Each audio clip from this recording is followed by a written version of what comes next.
College research. Not exactly the most fun part of the process, and it can be a bit confusing why colleges are even asking for you to do such detailed research some of the time. For instance, if you're a young engineer or computer scientist, it's pretty likely that you aspire to go to a place like MIT. And if MIT asks you, why do you want to come to MIT? You kind of look around and you're like, duh, right?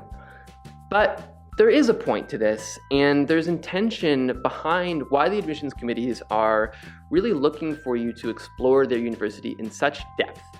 And if you keep that intention in your head, you will be able to better distinguish yourself from other applicants. So the first most important reason, the fundamental reason that these committees are asking for you to do such research is because they want to know why you're especially excited about going to their school.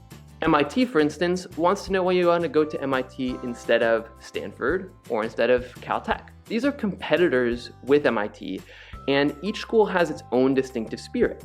And so MIT wants to know that you're invested not only in going to a top engineering school in the world, but specifically going to MIT. The second thing which builds upon that is that MIT wants to see that you are capable of independently doing research that will demonstrate your intentions when it comes to both what you're going to give to the MIT community and also what you're going to gain from your experiences at MIT, how you're going to grow, how you're going to become a more successful and more capable young person.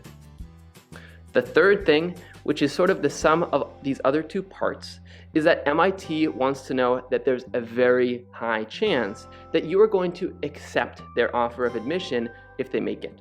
These are a few key things to keep in mind as you begin your research process and learn more about your dream schools, your target schools, and your safety schools.